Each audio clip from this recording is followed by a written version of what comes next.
എല്ലാ കൂട്ടുകാർക്കും നല്ലൊരു ദിവസം ആശംസിച്ചുകൊണ്ട് നമുക്ക് നേരെ ഇഷിതയുടെയും മഹേഷിന്റെയും ഇന്നത്തെ നല്ലൊരു വിശേഷം കേട്ടാലോ. ആദ്യമായി കാണുന്നവരാണെങ്കിൽ ചാനൽ ഇഷ്ടപ്പെട്ട ഒന്ന് സബ്സ്ക്രൈബ് ചെയ്യാൻ മറക്കരുതേ. അതോടൊപ്പം തന്നെ കണ്ടുകൊണ്ടിരിക്കുന്ന എല്ലാവരുടെ സപ്പോർട്ടിലേക്കും തുടർന്നും പ്രതീക്ഷിച്ചുകൊണ്ട് നമുക്ക് നേരെ നമ്മുടെ വിശേഷത്തിലേക്ക് അങ്ങോട്ട് പോയാലോ. അങ്ങനെ ഇന്നത്തെ വിശേഷത്തില് വക്കീല് മഹേഷിന്റെ വീട്ടിലേക്ക് വരുവാണ്. അങ്ങനെ വന്നു കഴിഞ്ഞപ്പം രാമൻ അങ്ങോട്ട് ഇറങ്ങി ചെല്ലണം. വക്കീല വാ, കേറി വാ, ഇരിക്കാനൊക്കെ പറയണം. അല്ല മഹേഷ് എന്തിയെ, അവൻ റെഡി ആയിക്കൊണ്ടിരിക്കുവാന്ന് പറയണം. എന്തായി വക്കീലെ കേസിന്റെ കാര്യങ്ങളൊക്കെ? അതെ, നമ്മൾ കേസ് ഫയൽ ചെയ്തിട്ടുണ്ടല്ലോ, പേടിക്കാനൊന്നുമില്ല, ഇന്നറിയാന്ന് പറയണം. അതെ, ഞങ്ങൾക്ക് ഞങ്ങളുടെ ചിപ്പിമോളെ കിട്ടുമോന്ന് ചോദിക്കാം. കിട്ടും സാർ, ഉറപ്പായിട്ടും കിട്ടും, ഇന്നറിയാന്ന് പറയണം. ബാലാവകാശ കമ്മീഷൻ നടപടിക്കെതിരെയല്ലേ നമ്മൾ കേസ് ഫയൽ ചെയ്തിരിക്കുന്നത്, ഇന്നറിയാന്ന് പറയാം. അപ്പത്തേനും വേലക്കാരി ചോദിച്ചു, അതെ ചിപ്പിമോളെ കാണാത്തോണ്ട് ഇവിടെ ആണെങ്കിൽ ആർക്കും ഉറക്കും ഒന്നും ഇല്ലാന്ന് പറയണം. ഏയ് പേടിക്കൊന്നും വേണ്ടെന്നേ, ഇന്നല്ലേ വിധി അറിയാൻ പോണെന്ന് പറയാം. അപ്പത്തേനും അങ്ങോട്ട് മഹേഷ് വന്നു. മഹേഷിനെ കണ്ടതും വക്കീൽ പറഞ്ഞത് ഇത്തേലൊന്നും ഒപ്പിടണമെന്നൊക്കെ പറഞ്ഞൊരു ഫയലും കൂടെ കാണിക്കുകയാണ്. അങ്ങനെ ആ ഒരു പേപ്പറിലൊക്കെ സൈൻ ചെയ്ത് കൊടുക്കുകയാണ്. പിന്നീട് ചോദിച്ചു, അല്ല വക്കീലെ കാര്യങ്ങളൊക്കെ ഓക്കെ അല്ലേന്ന് ചോദിക്കാം. അതെ, എല്ലാം നീക്കൊണ്ടിരിക്കുക, പിന്നെ ഇന്നത്തെ വിധി പോലെ അറിയാം എന്നൊക്കെ പറയാണ്. അപ്പത്തേനും അങ്ങോട്ട് ഒരുങ്ങി സ്വപ്നവലി വന്നു. സ്വപ്നവലിയെ കണ്ടതും മഹേഷ് ചോദിച്ചു, അല്ല അമ്മ ഇതെങ്ങോട്ടായി ഒരുങ്ങി? അല്ല മോനെ, ഞാൻ കോടതി വരണ്ടേ? വേണ്ട വേണ്ട, അമ്മ വരണ്ടെന്ന് പറയണം. ഇതെന്താ മോനെ ഇങ്ങനെ പറയണേ? എനിക്ക് വരണം. ഇതേ, എനിക്ക് എന്റെ ചിപ്പിമോളെ ഒന്ന് കാണണ്ടേ? അവളെ നമ്മുടെ കൂടെ വിടുന്ന സമയത്ത് ഞാനും കൂടെ അവിടെ വേണ്ടേന്ന് ചോദിക്കാം. അതൊന്നും വേണ്ട, അമ്മ ഇപ്പൊ വന്നാൽ ശരിയാകത്തില്ലെന്ന് പറയാം.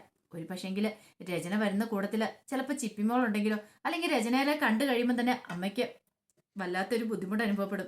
അമ്മ ചിലപ്പോ എന്തേലുമൊക്കെ ചെന്ന് അവളോട് പറഞ്ഞെന്നിരിക്കും. പിന്നെ കോടതിയാണ്, കോടതി ആയി കഴിയുമ്പോഴത്തേനും അവിടെ പ്രശ്നങ്ങൾ ഉണ്ടായിട്ടുണ്ടെങ്കിൽ കോടതി ആ കാര്യങ്ങളൊക്കെ നോട്ട് ചെയ്യും. അങ്ങനെ വന്നിട്ടുണ്ടെങ്കിൽ നമുക്ക് ചിപ്പിമോളെ കിട്ടാനുള്ള ആ കേസിന്റെ വില അവർക്ക് കൂടത്തുള്ളൂ. അതുകൊണ്ട് അമ്മ വരണ്ടെന്ന് പറയണം. വെറുതെ അവിടെ കിടന്നൊരു പ്രശ്നം ഉണ്ടാക്കണ്ടെന്ന് പറയണം. എന്നാലും മോനെ, എനിക്ക് വരാതിരിക്കാൻ പറ്റുമോ? ചിപ്പിമോള് വരുവാണെങ്കിൽ എനിക്ക് ചിപ്പിമോളെ ഒന്ന് കാണാമല്ലെന്ന് പറയാം. അമ്മേ, ഞാൻ അവളെ ഇങ്ങോട്ട് കൂട്ടിക്കൊണ്ട് വരില്ലേ? ഉറപ്പാണോ പറഞ്ഞേ? ഉറപ്പായിട്ടും കൊണ്ടുവരുമെന്ന് പറയണം. അങ്ങനെ അവരങ്ങോട്ട് പോകാനായിട്ട് ഇറങ്ങുന്ന സമയത്ത് സ്വപ്നവലി പറഞ്ഞു, അതെ അവളെയും കൊണ്ട് ഇങ്ങോട്ട് വരാവളെന്ന് പറയണം. അതേ അമ്മേന്ന് പറയണം. എന്നാ ശരി അമ്മേ, പോയിട്ട് വരാമെന്ന് പറയണം. അങ്ങനെ മഹേഷ് പോവാണ്. ഈ സമയം രാം പറഞ്ഞു, നീ എന്തിനാ സ്വപ്നം ഇങ്ങനെ കിടന്ന് ആവലാതിപ്പെടുന്നേ? ഉറപ്പായിട്ടും നമ്മുടെ ചിപ്പിമോളും ഇങ്ങോട്ട് വരുമെന്ന് പറയാ. വരൂലോ അല്ലേ, എനിക്കിവിടെ പോണമെന്നുണ്ടായിരുന്നു. അവളെ അകലെ നിന്നിട്ടാണെങ്കിൽ എനിക്കൊന്ന് കണ്ടാൽ മതിയായിരുന്നു ചിപ്പിമോളെ. ശേ, എന്താ സ്വപ്നം ഇത്? 2-3 മണിക്കൂറോട് കഴിഞ്ഞിട്ടുണ്ടെങ്കിൽ ചിപ്പിമോളെ നമ്മുടെ ഇതിലേക്ക് വരുമല്ലേ? പിന്നെ എന്തിനാ ഇങ്ങനെ വിഷമിക്കുന്നേ? വിഷമിക്കേണ്ട കാര്യമൊന്നും ഇല്ലാന്നേ, ധൈര്യമായിട്ട് ഇരിക്കുക. ഇതേ, അറിയാലോ രാമന്, ചിപ്പിമോൾ ഇല്ലാത്തോണ്ട് എനിക്ക് ഒരു സമാധാനം കിട്ടുന്നില്ല. അവളില്ലാത്തോണ്ട് ഉറങ്ങാൻ പറ്റുന്നില്ല, ഉണ്ണാൻ പറ്റുന്നില്ല, വല്ലാത്തൊരു അവസ്ഥയാന്ന് പറയണേ. എനിക്ക് മനസ്സിലാവുന്നുണ്ട് നിന്റെ അവസ്ഥ എന്താന്ന്. നീ ഒന്ന് സമാധാനപ്പെട്ടിരിക്കാൻ പറയാണ്. പിന്നീട് രാവിലെ പ്രിയാമണി ചായ വെക്കുവാണ്. ആ സമയത്താണ് അങ്ങോട്ട് പ്രതാപം കയറി വരുന്നത്. പ്രതാപം ചോദിച്ചാൽ, അല്ലേ ഇവിടുത്തെ ആൾക്കാരൊക്കെ എന്തിയെ? എന്തിയെന്ന് എന്നോട് തന്നെ ചോദിക്കണം.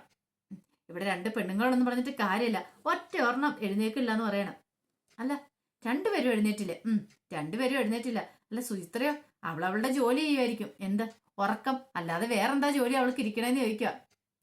ഇതും പ്രഭുദേവ പറഞ്ഞു, സമ്മതിച്ച് തന്നിരിക്കുന്നു പറയാണ്. 2 പേരും ഒന്നിനൊന്ന് ബെറ്റർ ആണല്ലോ എന്ന് പറയണം. ആ സമയം ഇഷിത എഴുന്നേറ്റ് കുളിയെല്ലാം കഴിഞ്ഞുകൊണ്ട് വന്നു. ആ സമയത്ത് സുചിത്ര നല്ല ഉറക്കമായിരുന്നു. സുചിത്ര പിന്നീട് പതുക്കെ തലവൊക്കെ നോക്കി. 10 ആയതുള്ളൂ. ഇനി ഇഷ്ടംപോലെ സമയമുണ്ട്. ഒന്നുകൂടെ കിടന്നുറങ്ങാൻ തുറന്ന് കിടന്നു കഴിയുമ്പോഴത്തേനും ഇഷിത എന്നിട്ട് വിളിച്ചു, സുജി എഴുന്നേക്കാൻ പറയാണ്. എന്റെ ചേച്ചി, ഞാൻ കുറച്ചുകൂടെ ഒന്ന് കിടന്നോട്ടെ. ആഹാ, സമയം എന്തായാലും നീ കണ്ടോ? പിന്നെ ചേച്ചി, ഞാൻ ഇച്ചോടെ കിടന്ന് ഉറങ്ങണ്ടേ? ഇന്നലെ രാത്രി ഒത്തിരി ക്ഷീണിച്ചാ ഞാൻ കിടന്നുറങ്ങിയെന്ന് പറയണം. നിനക്ക് എന്തായിരുന്നു ഇവിടെ പണി? പിന്നെ ചേച്ചിക്ക് അത് പറയാം, എനിക്ക് നല്ല പണിയില്ലായിരുന്നു ചോദിക്കും. അതെ അതെ, രാവിലെ എഴുന്നേറ്റ് കഴിഞ്ഞിട്ട് ബ്രേക്ക്ഫാസ്റ്റ് കഴിച്ചിട്ട് ഫോണിൽ കുറെ സമയം കിള്ളും. ആ സോഷ്യൽ മീഡിയാസിലൊക്കെ കയറി ലൈക്കും കമന്റും ഒക്കെ ഇടും. പിന്നെ ഉച്ചയ്ക്ക് ഇതുപോലെ എല്ലാം ചെയ്തിട്ട് വീണ്ടും കിടന്നുറങ്ങും. വൈകുന്നേരം ഇത് തന്നെയല്ലേ പരിപാടി. അല്ല, വേറെ പ്രത്യേകിച്ച് എന്തെങ്കിലും ഉണ്ടോന്ന് ചോദിക്കും. ഈ ചേച്ചിയുടെ ഒരു കാര്യം എന്ന് പറഞ്ഞുകൊണ്ട് സുചിത്ര അങ്ങോട്ട് എഴുന്നേക്കണം. അങ്ങനെ എഴുന്നേറ്റ് വരുമ്പോഴത്തേനുമാണ് ക്യാൻവാസിൽ അവള് വരച്ചു വെച്ചിരിക്കുന്ന ഇഷിത വരച്ചു വെച്ചിരിക്കുന്ന പിക്ചർ കണ്ടേ. ചിപ്പിയുടെ ഇഷിതയുടെയും കൂടെ പിക്ചർ. ഈ പിക്ചർ കണ്ടു കഴിഞ്ഞപ്പോഴത്തേനും പറഞ്ഞു, ആഹാ കൊള്ളാലോ. എന്താ ചേച്ചിക്ക് ചിപ്പിമോളോട് അടങ്ങാത്ത ആ പ്രണയബന്ധമാണോ അല്ലെങ്കിൽ സ്നേഹബന്ധമാണോ? ഇതിന് എന്ത് ബന്ധം എന്നാ പറയണേ? എന്ത് രസം അത് കാണാനെന്ന് പറയണം. ഇത് കേട്ട് കഴിഞ്ഞപ്പോ ഇഷിത പറഞ്ഞു, നിനക്ക് വേണമെങ്കിൽ എന്ത് പേരിട്ട് വേണമെങ്കിലും വിളിക്കാന്ന് പറയണം. ഒരു അമ്മയും കുഞ്ഞും ഉണ്ട്, അതുപോലെ തന്നെ ഫീൽ ചെയ്യുന്നുണ്ടെന്ന് പറയണം. നിങ്ങൾ 2 പേരും കൂടെ എന്ത് രസമായി കാണാനെന്ന് പറയണം. ചേച്ചി ഓരോ ദിവസം കണ്ണീർക്കടലിലേക്ക് മുങ്ങിക്കൊണ്ടിരിക്കുകയാണെന്ന് ചോദിക്കാം. ഇത് കേട്ട് കഴിഞ്ഞപ്പം ഇഷിത പറഞ്ഞു, അത് മോളെ നിനക്ക് അങ്ങനെയൊക്കെ പറയാം. നമ്മളെ നല്ല വെയിലുള്ള സമയത്ത് ടാറിട്ട റോഡിൽ കൂടെ പോയി കഴിയുമ്പോൾ നമ്മൾ ദൂരെ നോക്കി കഴിയുമ്പോഴത്തേനും ടാർമേൽ ഇങ്ങനെ വെള്ളം കിടക്കുന്ന പോലെ നമുക്ക് ഫീൽ ചെയ്യും. പക്ഷെ അടുത്ത് ചെല്ലുമ്പോൾ അറിയാം വെള്ളമൊന്നുമല്ല, അതാ തിളച്ചു മറയുന്നതാന്ന്. പക്ഷെ നമുക്ക് തോന്നാം. പക്ഷെ ആ ടാറിന്റെ വിചാരം എന്താ, ഇച്ചിരി ഒരു തുള്ളി വെള്ളമെങ്കിലും വീഴുവാണെങ്കിൽ അത് തനിക്കൊരു ആശ്വാസം ആവില്ലെന്ന് കരുതിയിട്ടാ ഇരിക്കുന്നത്. പക്ഷെ കാണുന്നവരുടെ കണ്ണിലെന്താ, അവിടെ ഫുള്ള് ജലം വന്നല്ലേ ഓർക്കുള്ളൂ എന്ന് പറഞ്ഞ പോലെ എന്റെ അവസ്ഥയെന്ന് പറയാണ്. കൊള്ളാം കൊള്ളാം, ചേച്ചി അങ്ങനെ കവിഭാവനയൊക്കെ ഇറക്കി തുടങ്ങിയല്ലോ എന്ന് ചോദിക്കാം. ഇത് കവിഭാവനയൊന്നും അല്ല, എനിക്ക് ചിപ്പിമോളെ വീണ്ടും കിട്ടണം. വീണ്ടും കിട്ടാൻ വേണ്ടി ഞാൻ എന്തും ചെയ്യാനായിട്ട് ഒരുക്കുവാന്ന് പറയണം.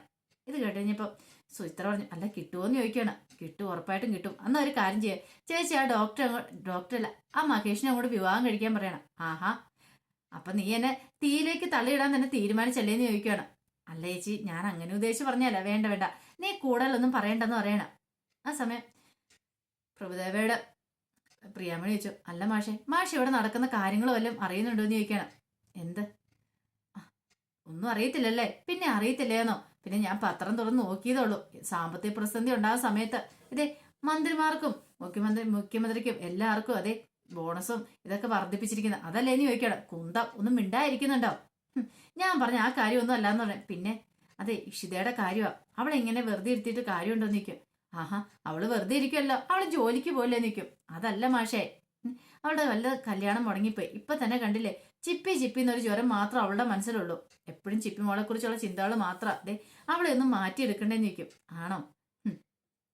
അതെ, എന്നെ കൊണ്ട് പറ്റില്ല, അവളുടെ സ്വഭാവം അറിയാലോ. ഇത് കേട്ടതും പ്രിയാമണി പറഞ്ഞു, അതെ ഒരു കാര്യം ഞാൻ പറഞ്ഞേക്കാം, ഇനി എത്രയും പെട്ടെന്ന് തന്നെ അവളുടെ കല്യാണം അതങ്ങോട്ട് തീരുമാനിക്കണം. അല്ലാതെ ഇങ്ങനെ അവളെ വെറുതെ വിട്ടിട്ട് കാര്യമില്ല. അതുകൊണ്ടാണ് അവൾക്ക് ഈ പ്രശ്നങ്ങളൊക്കെ ഉണ്ടാകുന്ന പറയണ. അപ്പോഴാണ് അപ്പൂപ്പാന്നൊരു വിളി കേട്ടെ. നോക്കിക്കഴിഞ്ഞപ്പോഴത്തേനും കഥവും തള്ളി തുറന്നോട്ട് സൂരജ്മാൻ അങ്ങോട്ട് ഓടി വരുവാണ്. പിന്നീട് മാഷിനെ കെട്ടിപ്പിടിക്കണം. ആഹാ, മോനെ കൊള്ളാലോ, എന്ത് പറ്റി ഈ വഴിക്കൊക്കെ? അതെ, 4 ദിവസം വെക്കേഷൻ ഉണ്ട്, അപ്പൊ 4 ദിവസം ഇവിടെ അടിച്ചു പൊളിക്കാന്ന് കരുതി ഇങ്ങോട്ട് വന്നാന്ന് പറയണം. അല്ല അപ്പൂപ്പന് സുഖമാണല്ലോ അല്ലേന്ന് ചോദിക്കാം. പിന്നെ അല്ലേന്നോ? പിന്നീട് പ്രിയാമണിന്റെ അടുത്തേക്ക് ചെല്ലുവാണ്. പ്രിയാമണി അവനെ കെട്ടിപ്പിടിച്ച് ഉമ്പ് വെക്കുന്നുണ്ട്. അല്ലടാ മോനെ, നീ തന്നെയാണോ വന്നേ? നിന്റെ കൂടെയുള്ളവരൊക്കെ എന്തിയേ?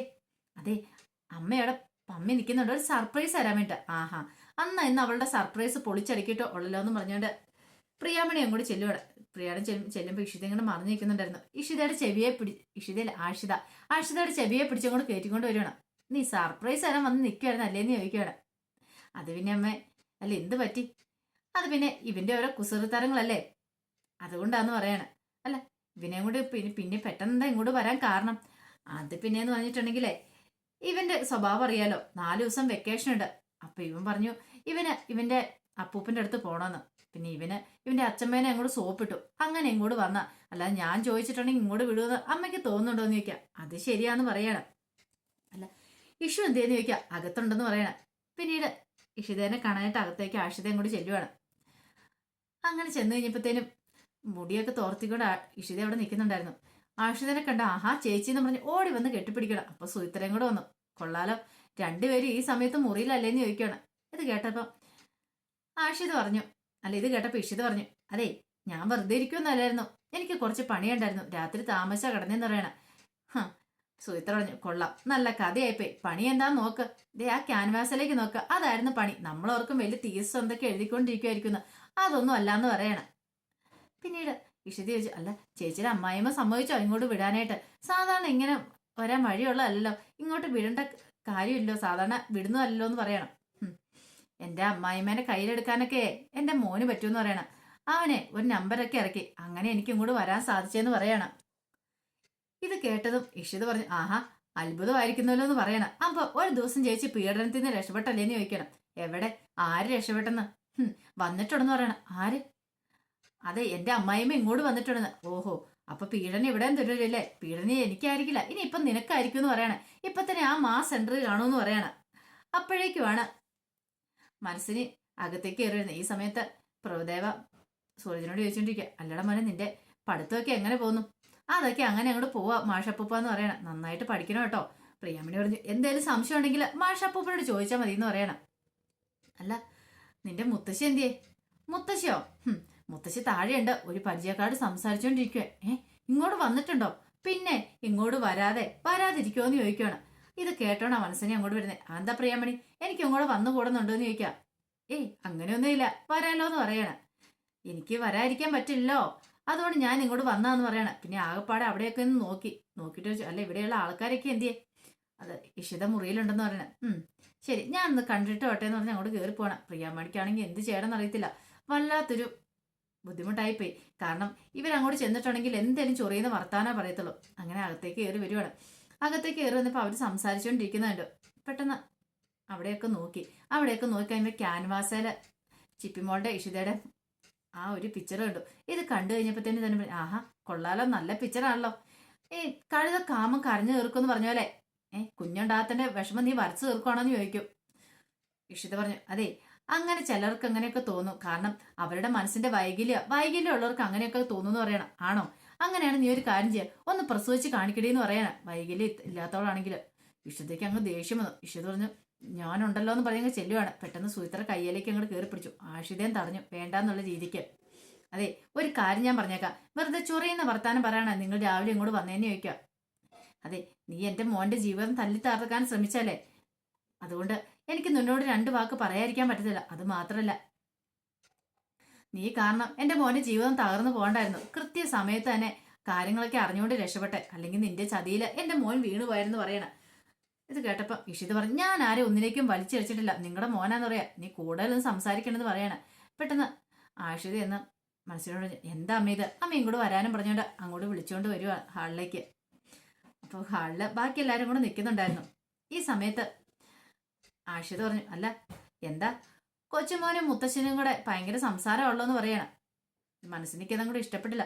മനസ്സിനെ പറഞ്ഞു, എന്ത് ചെയ്യാനാന്ന് പറ, അവനാണെങ്കിൽ ഇവിടെ വന്നാലും ഒരു സമാധാനം കിട്ടത്തുള്ളൂ. അങ്ങനെ ആക്കി വെച്ചിരിക്കല്ലേ എല്ലാരും കൂടെ കൂടിയിട്ട് അവന് ഇവിടുത്തെ സ്വഭാവം കിട്ടിയിരിക്കുന്നത് എനിക്ക് തോന്നുന്നത്. എൻ്റെ ഒരു നല്ല സ്വഭാവം അവനെ കിട്ടിയിട്ടില്ലെന്ന് പറയണം. ആഷിത പറഞ്ഞു, അമ്മ എന്താ അമ്മ ഇങ്ങനെയൊക്കെ പറയണേന്ന് ചോദിക്കുകയാണ്. അപ്പത്തേനും ഇഷിതയും കൂടെ അങ്ങോട്ട് വന്നു. അല്ല, മുത്തശ്ശിയുടെ മുഖം കണ്ടിട്ട് നല്ലവണ്ണം കിട്ടിയിട്ടുണ്ടെന്ന് തോന്നുന്നല്ലോ. എനിക്ക് തോന്നേ അതെ, ഇഷിതാന്റിയുടെ നല്ലത് കിട്ടിയിട്ടാന്ന് തോന്നുന്നതാണ്. പിന്നെ അവളാരെ എനിക്കിട്ട് തരാനായിട്ട്. പിന്നെ ഞാൻ എന്താണെങ്കിലും ഉള്ള കാര്യം തുറന്നടിച്ചങ്ങോട്ട് പറയും. എത്രയൊക്കെയാന്ന് പറഞ്ഞാലും ഞാൻ ഈ വീട്ടിലേക്ക് കയറി വരുമ്പോൾ അതിൻ്റെ ഒരു മര്യാദ തരണ്ടേ, അതുപോലും തരാത്ത കൂട്ടങ്ങളാന്നൊക്കെ പറയണം. പ്രിയാമണി ചോദിച്ചു, നിങ്ങൾക്ക് എന്താ ഞാൻ മര്യാദ തരാത്തേന്ന് ചോദിക്കണം. ഞാൻ കൂടുതലൊന്നും പറയുന്നില്ല, വെറുതെ അല്ല അവളുടെ കല്യാണം നടക്കാത്തതെന്ന് പറയണം. പ്രിയാമണി വെറുതെ ഇതേ പ്രശ്നം ഉണ്ടാക്കാൻ വരില്ല കേട്ടോ എന്ന് പറയണം. പ്രശ്നം ഉണ്ടാക്കിയതല്ല, ഉള്ള കാര്യമല്ലേ പറഞ്ഞേ. അവളുടെ അഹങ്കാരം അത്രമാത്രം ഉണ്ട്, അതുകൊണ്ട് അവളുടെ കല്യാണം നടക്കാതെ അവൾ ഇപ്പോഴും ഇങ്ങനെ നിൽക്കണേന്ന് പറയണം. അല്ല, കല്യാണം കഴിച്ചിട്ട് ഇനി എന്താ ചെയ്യാനാ, അവൾക്ക് കുഞ്ഞുങ്ങളൊന്നും ഉണ്ടാകത്തില്ലോ, വെറുതെ ഒരു പ്രയോജനം ഇല്ലോ എന്ന് പറയണം. അതുകൂടെ കേട്ടിഞ്ഞ് പ്രിയമണിക്ക് നല്ല ദേഷ്യം വന്നു. പെട്ടെന്ന് മാഷ് പറഞ്ഞു, ഇത് പറയാനായിട്ടാണ് നിങ്ങളിപ്പോൾ ഇങ്ങോട്ട് വന്നേന്ന് ചോദിക്കുക. അത് പറയാൻ വേണ്ടിയിട്ടല്ല ഞാൻ വന്നേ. എൻ്റെ മോൻ മാധവും ഭാര്യ ദയയും വന്നിട്ടുണ്ട്. അതെ, അടുത്ത ദിവസം ഇനിയിപ്പോൾ അവൾക്ക് ഡെലിവറിയാ. അപ്പോൾ ഡെലിവറിക്ക് മുമ്പൊന്ന് വന്നിട്ട് പോകാനായിട്ട് വന്നാ. പിന്നെ ജോത്സ്യനെ ഒന്ന് പോയി കാണാം. എന്തിനാണെന്നറിയാവോ? നല്ല മുഹൂർത്തം നോക്കി അവരുടെ സിസേറിയൻ അങ്ങ് നടത്താനായിട്ട്. ഇനി പ്രസവത്തിന് വേണ്ടി കാത്തിരിക്കുന്നില്ല, നല്ല മുഹൂർത്തം നോക്കി കുഞ്ഞിനെ അങ്ങ് പുറത്തെടുക്കുകയോ ചെയ്യുന്നു പറയണം. ഇത് കേട്ടോണ്ട് വന്ന ഇഷിത പറഞ്ഞു, അതെ, അങ്ങനെയൊന്നും എടുക്കുന്നത് ശരിയത്തില്ല. കുഞ്ഞിന്റെ ആരോഗ്യ പ്രശ്നങ്ങളൊക്കെ ചിലപ്പോൾ ഉണ്ടാവും.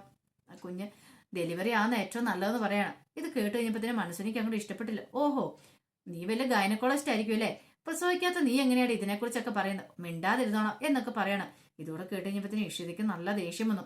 ഇഷിതയ്ക്കാണെങ്കിൽ അവരെ പിടിച്ച് തല്ലി ഓടിക്കാനൊക്കെ തോന്നി. പക്ഷെ ഇഷിത കടിച്ചു പിടിച്ചങ്ങോട്ട് നിൽക്കുകയാണ്. പെട്ടെന്ന് തന്നെ പ്രിയാമണി പറഞ്ഞു, അതെ, നിങ്ങൾ കൂടുതലൊന്നും കിടന്ന് വാചകം അടിക്കണ്ട. വന്നതാണെങ്കിൽ വന്ന കാര്യം എന്താണെന്ന് വെച്ചാൽ പറഞ്ഞിട്ട് അങ്ങോട്ട് പോയാൽ മതി എന്ന് പറയാണ്. ഇത് കേട്ട് കഴിഞ്ഞപ്പോഴത്തേനും മുഖത്ത് അടിയേറ്റ പോലെ മനസ്സിൽ നിൽക്കുകയാണ്. അപ്പം അതിൻ്റെ വിശേഷങ്ങളൊക്കെയാണ് കണ്ടത്. ഇതിൻ്റെ ബാക്കി വിശേഷങ്ങളുമായിട്ട് വൈകുന്നേരത്തെ പ്രൊമോയിൽ വരാട്ടോ. ഒരിക്കൽ കൂടി എല്ലാവർക്കും നല്ലൊരു ദിവസം ആശംസിച്ചു നിർത്തുന്നു. നന്ദി.